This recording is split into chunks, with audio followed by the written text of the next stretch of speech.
Essentially, what you're doing is you're piggybacking upon what are going to be multi-billion-dollar investments to make the World Cup and the birthday of America super successful. Other people are spending a lot of money and doing a lot of lifting to create this dynamic. You just have to piggyback on it in a creative way. Welcome to The Profitable Table, fed by Woolco Foods, a podcast at the nexus of hospitality, business, culture, and the mind. Now here's your host, Woolco Foods CEO, Stephen Toboroff. Hello, everyone, and welcome to another episode of The Profitable Table, fed by Woolco Foods. I am your host, Stephen Toboroff, and today I want to go through two main themes that coincide perfectly with the end of 2025. The first is to look at several unique dynamics that are going to take place in 2026 in the New York City market and how hospitality businesses can make the most of these truly unique experiences that are coming. And then the second is to tie that into a much sort of broader discussion and conversation around goal setting heading into 2026, which is a theme that I pursue annually. But this year I'm going to pursue it a little bit differently. I'm hoping it's going to make a big difference for me, and I want to share my thoughts on this. So for those of you who are outside of the New York City market, I think this will still be a very interesting and important podcast because many of these strategies will be appropriate for your businesses just under different types of contexts, I guess you'd say. So two things that are happening in 2026 that are going to be uniquely significant in the New York City market is one, the World Cup. The World Cup is going to be played across the United States of America, but there are going to be, I believe, 6 matches played at the Meadowlands, or MetLife Stadium as it's now called, including the finals. So there's a lot of numbers thrown around regarding the anticipated additional tourism that's going to come to fruition as a result of the World Cup. But suffice it to say, we know that there's going to be an infusion of visitors, an infusion of attention, and a substantial amount of people coming to the New York City market internationally and domestically to go to the World Cup, to be in the vicinity of the World Cup, and to participate in that once in, I don't know the last time it was held in the United States, but it's very infrequently, and it's the most popular and consequential sporting event in the world. So we know that that's happening in 2026. And we also know that 2026 is going to be the year that we celebrate the 250th anniversary of the United States of America. And of course, New York City and the surrounding areas play an extremely important role in the history of this country. I'm not going to go into a whole history lesson here, but New York City is one of the most important locations for the inception of our country. And there's going to be a tremendous amount of activity and events that occur as a result of this 250th anniversary celebration. So we know these are coming. We know that these are events that are going to, although have lead-ups to them, they say that the sort of forward crew of television and media and other individuals preparing for the World Cup are going to start arriving in May. We know that the traditional anniversary of America is celebrated on July 4th, but this is going to be a year's worth of celebrations. But both of these events are really going to be at their zenith, if you will, mid Q2 and beginning of Q3. So that means that the first quarter of the year is essential for those in the hospitality business to lay the groundwork and execute on whatever strategies they plan on implementing to maximize the impact of these events on their business. And so what I want to share are a few suggestions that I have for those that own bars, for those that own restaurants, for those that own boutique hotels, bakeries. Again, for a catch-all phrase, I'm going to probably toggle between hospitality businesses and restaurants, but these are the entities to which I'm speaking when I share the following suggested ideas that I think have to be explored and acted upon beginning the first week of January. The first is you want to raise attention about your business, and you want to start doing that now, and you want to start doing it in any market where you think you're going to attract people to come to your business, particularly during the World Cup or to celebrate an event of the 250th anniversary. Now, I said market because that market could be in another country, in another state, in another city, or it could be a market that's 2 blocks down from where you are. But what you need to do is identify those segments of the market, and you don't have to limit yourself to 1 or 2 or 3, where you feel you have a competitive advantage and want to make sure that you do everything in your power to start making that community or those communities aware that you exist and what you're planning to do for the World Cup. So, for example, let's say you have a really nice English tavern in the Upper East Side of New York. Well, you definitely want to make sure that you let everybody in England and the surrounding countries know that you're there, that you're an authentic English tavern, that you're going to be showing the games, that you're going to be running specials, that you're going to be doing whatever. If you happen to have an establishment that is already geared up to be a place where people come and watch the World Cup or celebrate the outcome of a World Cup game or prepare for going to a World Cup, you want to make sure that you start publicizing that information now. And of course, the most obvious and cost-efficient way of doing that is through social media, whether that's Instagram, whether that's TikTok, whether that's Facebook, whether maybe it's even LinkedIn, who knows. But you want to start getting the word out now, putting together a campaign. You also want to utilize your regulars to share information about your spot so that their friends, their neighbors, their colleagues, their coworkers know about it. Awareness is key. There's going to be a tremendous amount of time, money, and energy spent in seeking to grab attention. And the reason for that is because this is a unique event, a unique opportunity. It only happens once and people want to make the most of it. So the first thing is start determining what markets you want to raise awareness of your existence, how you want to do it, what type of promotional offering do you want to make to get people in? Maybe you don't want to make a promotional offering. Maybe you do. Maybe your spot is so perfectly suited. You have a phenomenal Brazilian restaurant with an amazing loyal fan base that you know is going to be packed to the gills whether any tourists show up or not. Then you're in the sweet spot. There's different ways for you to maximize the event, and I'm going to share those later. But maybe you're a spot that's going to try something new. You've never promoted watching sports in your venue, but you have a television. You know you have a restaurant that people may not associate with the World Cup, but if you position it properly and you have the right spot, it might be really cool to do it. Assess your business, assess where you are in the marketplace, and then start communicating to the relevant markets that you exist. The second thing you want to do is maximize your footprint, or to put it differently, leverage your footprint as efficaciously as possible so that you're maximizing the amount of money you generate as a result of the World Cup, even for consumers who are not eating at your restaurant. This, of course, is takeout. A lot of people who live in New York are going to want to watch the games at home. If you live in a residential area where there's a lot of people that you know are going to be soccer fans, or if just a residential area in general, and you want to use the World Cup as a way to raise awareness to your local community, that you have phenomenal dishes available for pickup, for takeout. I personally think it's a great way to market to these areas and see if they can pick up from you directly and perhaps get delivered from you directly if it's a pre-planned party so that you don't have to have your profits substantially eaten into, no pun intended, by the meal delivery services.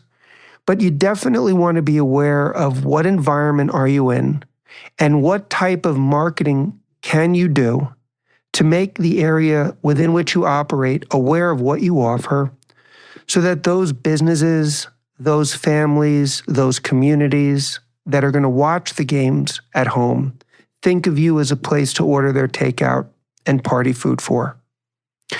The third thing is if there's anything going on at a community level during this period of time, there may be a lot of local soccer teams that run mini tournaments. I know it's traditionally a fall sport. Possibly they'll get that started early. If there's a soccer team that you know doesn't get started until the fall, reach out to them and be a sponsor now. It's something you can leverage as part of your promotion. But anything you can do by reaching out to the community at large and associate yourself with entities. As I mentioned, one idea, which is local soccer team, could be the local high school, could be a local business. Anything you can do to leverage this period of time when people's attention are going to be heightened towards the World Cup to your business, do it. Now, with the celebration of the 250th anniversary, it's a somewhat different strategy. In a sense, it's a two-pronged strategy. You want to go on to nyc.gov, and I'm sure there are other websites available. I don't know the names of them, but if you use Google very quickly, you'll find them. And you will get a full event schedule for what's happening. I know there's going to be, I think, a record demonstration of tall ships, I believe, on the Hudson River. And there's going to be tons of other events. So go where you need to go, Google it, you'll find it very easily. What are the dates of these events?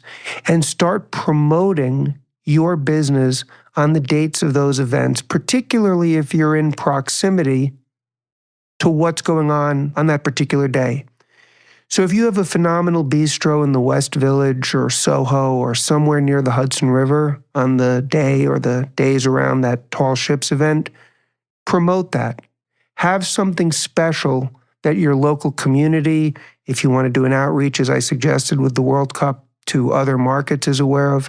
Make everyone aware of what you are doing so that this will be something that people who are going to go and watch this live, it's one less thing off of their mind. They've already made the reservation at your spot. They associate your spot with doing something unique and special and memorable to coincide with this memorable event, right? I just gave one example of an event that they're going to be giving. There's going to be tons of stuff. New York City is going to be very crowded. You're going to want to have your reservation book filled up. Again, utilization of promotion may not be appropriate here. In fact, this may be a moment in time when you might have an opportunity to have offerings on your menu that enable you to maximize your profit more than you might on other circumstances because of the demand for space for people to eat afterwards or beforehand or to have a cocktail or whatever. Not everything with promotion is price. A lot of it has to do with leveraging the experience, leveraging the proximity, creating something that's truly memorable and unique, and people will be more than happy to come and spend money. The nice thing about events such as the World Cup and the 250th anniversary is people are coming with the expectation that they're going to be spending money, obviously, and they're going to be budgeting for it. So that's one thing to do for the 250th. The second thing that you may want to do is have themes, whether, I don't know, if you have a trivia night once a week, make it a trivia night around American history. If you can think of creative ways to bring people into your restaurant, maybe have a local academic from Columbia University or NYU do a lecture on American history. Be creative and leverage this event, this moment in time, to get people into your restaurant. And that's a strategy you can use to try to market your restaurant and raise awareness for people who have never been and would really never consider going to your type of restaurant, almost viewing it now as an event space. So as I said, academics doing a lecture, perhaps if you have the type of environment that's conducive to it, a music night celebrating traditional American jazz or traditional American music around the time of the Revolutionary War, the inception of the country. I mentioned the idea of an academic, as I said. Do things that are creative, that really leverage it. People love for these. I mean, I'm old enough to remember the 200th anniversary of America, the bicentennial. You know, as a kid, I was very young then, but still there was commemorative coins and special issues of magazines and all of that stuff. As someone who's a comic book collector, I can tell you that Marvel Comics has come out with a comic series called 1776, where they've got the Avengers going back in time and trying to ensure that the Americans win the revolution. So this is going to be a common theme. If Marvel Comics, which is owned by Disney, is taking the sort of deliberate steps to involve itself in this event, in this moment in time, in this historical celebration, that's a signal to you that you should absolutely do the same with your own hospitality business, okay? And then the other thing is, again, to get great community involvement. Maybe one day have the kids from the school have a sort of after-school celebration or some sort of dining event there that's history-themed where the school's principal might say a little bit. If you're in a neighborhood in New York City, and of course all of New York City is steeped in history for the Revolutionary War, but some of these neighborhoods have historical buildings that are going back to the Revolutionary War. If there's real significant historical and communicable historical events that are really directly tied into your footprint, whether you're a bar, a bakery, whatever. I mean, the obvious example would be a Francis Tavern type place, would be a restaurant, bars located near Trinity Church. But even if you're up in the Bronx near the cloisters, there were significant battles everywhere. My suggestion would be take a moment and learn what was going on in your neighborhood during the foundation of this country, i.e. during the Revolutionary War. There's a lot going on. Battery Park, tremendous amount going on down there. Murray Hill, Turtle Bay, all that. Find what was going on historically and do some themed nights to celebrate your business's involvement or your business's relation, I should say, to this historical event. Anything you can do to give yourself an edge, you need to do now. Because remember, if you bring in people who are local, if you bring in people who are residents of New York or the surrounding areas, you won't just be capturing them for one experience. This might be the opportunity that you have, maybe the only opportunity you have, to bring them in and they become repeat customers. So those are some ideas that I have to share with you in terms of what I would do to make the most of these two opportunities, because essentially what you're doing is you're piggybacking upon what are going to be multi-billion-dollar investments to make the World Cup and the birthday of America super successful. Other people are spending a lot of money and doing a lot of lifting to create this dynamic. You just have to piggyback on it in a creative way. These are suggested ideas. Restaurant owners, bar owners, hospitality business owners are some of the most creative and innovative people out there. So at the very least, if I've stimulated people to start thinking about this for themselves, that's the most important thing. And would love to hear you, would love to have you share with me some ideas. In fact, if you would be so kind as to email me, as I always ask at the end of the show, you can email me at steven@woolcofoods.com, or you can DM me on Instagram at woolcofoods. Would love to hear some ideas that people are using, and I'll share them in upcoming episodes throughout 2026. So now for the second part of the show, which ties into this, is New Year's resolution and sort of laying out the blueprint for your company heading into 26. The only thing I'm going to repeat that I've said in earlier podcasts is what I do and what I think is very important, which is clearly define what are your most important 2 or 3, or I would suggest at most 4 objectives for your business. What do you want out of this year? Do you want to have more covers? Do you want to increase your menu pricing? Do you want to cut costs? Do you want to open a new location? Do you want to renovate your location? Whatever it is that's important to you, you have to decide what that is. Write it down. This is my goal. 1, 2, maybe 3, maybe 4. Then take some time and under each of these goals, write down everything that at least at the present moment you know is necessary and available to you to do to achieve that goal. Let's say one of your goals is to renovate your restaurant. What is that going to take? Make sure I have an architect signed up by the second week of January. Make sure work has started by February. Make sure we stay under our budget. Make sure I have weekly meetings with general contractors. Write down every single meaningful step that you know you need to take and can take to facilitate the successful completion of your goal. And after you've done this and take some time with it, write it down and pin it on your wall. so that you can look at it. I can tell you what my goals are going to be for this year. One is to increase the number of customers we have at Woolco. And two is to increase the number of cases shipped. Those are the main data points that I'm looking at. And to achieve these objectives, we're going to be going to market with very competitive pricing. One of the main dynamics that we saw this year was massive deflation in the price of, say, eggs and butter and cheese and poultry. Those are things you can't control. But what you can absolutely control as a distributor is putting into place strategies to increase the number of customers, to increase cases, and there's other metrics. Those are the big ones for me, and I'm going to do exactly for myself what I suggested before, write down what it is I want and what exact steps I'm going to take, and then review them on a weekly basis to hold myself accountable. There's other stuff of goal setting that I've shared. If you're interested in hearing that, you can go back and listen to earlier podcasts.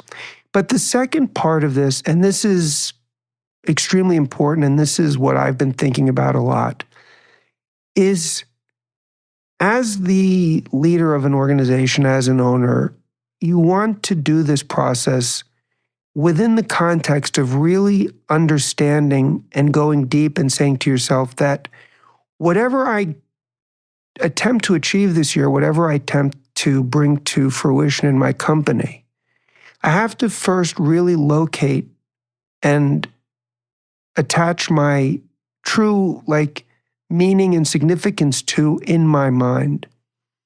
Really think about it as if it's already been done. Really make it something that you know is a part of you. Because a lot of times, I've noticed this with myself and I've noticed this with other people that I speak with, people that I have good friendships with, people that are very smart and open-minded and, willing to have conversations, that a lot of times people are not all that interested in going deep and cultivating a close and responsible relationship with their mind. Because when you go deep enough into it, it can sometimes be frightening for people, because then they realize how potentially isolated they might be from other people, because when we realize that everything we experience is our thoughts and our mind, and everything that we're dealing with outside of that has got their own mind and their own perspective and their own everything. And if you think about it on a certain level, that can be a little frightening and alienating. But I don't view it that way. I view it as sort of a rich, limitless, infinite palette of opportunity within that no one can interfere with. It's just us and ourselves and what we want and thinking about it and visualizing about it and internalizing it. And I wish I could be more precise and actionable in my thinking, but it's just something that you either have to say, what Stephen says makes sense to me, or you might say, no, this sounds like bullshit, or you might say, I just can't relate. That's fine. I'm sharing with you my perspective in an effort to, one, put myself in a place where this is something I've really been thinking about a lot, and I think it's important, and I want to share it with you. But then also to say, maybe if people disagree with me, they can do it. So what do I mean in a more practical sense? Whatever your goals are, start really thinking about them and visualizing them as fully complete. What would it look like? Let's take the renovation, for example. Really spend some time when you're walking of what's it going to look like when that renovation is done. How are you going to feel walking into the place, seeing it? How are you going to feel observing your customers be blown away by it? How's it going to make your staff feel? And all of this you can visualize and think about as deeply, with as much multiplicity as you want, until it becomes as much a part of the reality of your consciousness as anything that you're looking at that moment. And by tying that sort of open-mindedness in with what's equally as vital, the concrete understanding of what you want, the steps that are required to achieve it, and the ruthless accountability that you're going to hold yourself to on a week-by-week basis to see what actions are taken, I'm curious to see what that's going to look like at the end of the year. One of my favorite things to do whenever I have something that's on my mind or something I want to work on is to get a clean pad of those yellow pads, 8.5 by 11 legal notepads, and just start writing things down, brainstorming whatever you want, and then refine it and refine it and refine it, and unleash that creativity. And there's something about that creativity coupled with writing things down that I can't explain, but I think there's something to it. So anyway, those are the thoughts I wanted to share the end of the year with everybody. Thank God it's been a phenomenal year. It really has been. And God willing, it'll be an unbelievable year in 2026. I want to take a moment to thank everybody who's listened to the podcast, who's commented on the podcast, who's shared the podcast, who's emailed me. A lot of my favorite emails are people that email me and they have a different perspective than the one that I shared. Sometimes people email me and they agree with what I've shared, but they have additional insights that I never thought of. I mostly just appreciate the engagement and the time that people take to listen to it and then to go even further and reflect on it and share with me their thoughts. I'm just here sharing my perspective of 25 years in the hospitality business, 25 years in business, but more than that, someone who likes to think creatively and expansively about a lot of other things, because I don't believe in segmenting my life so that I'm therefore just a businessman, so I can't be interested in philosophy or art or music or psychology. I think it's all interrelated. I think business is art. I think being a business person requires the skills of a philosopher and a psychologist. So thank you for all of that. If you find this content is valuable, would love it if you would recommend it to other people, would love it if you would drop a like, a comment, and as I said, always enjoy hearing from people at steven@woolcofoods.com, or you can DM me on Instagram @woolcofoods. And beyond that, I want to wish everyone a happy and a healthy new year and have an awesome, awesome day. Thank you for listening to The Profitable Table, fed by Woolco Foods. Please be sure to rate and review the show on Apple Podcasts or your favorite podcast app. And to learn more about Woolco Foods or Steven Toboroff, please visit us at woolcofoods.net.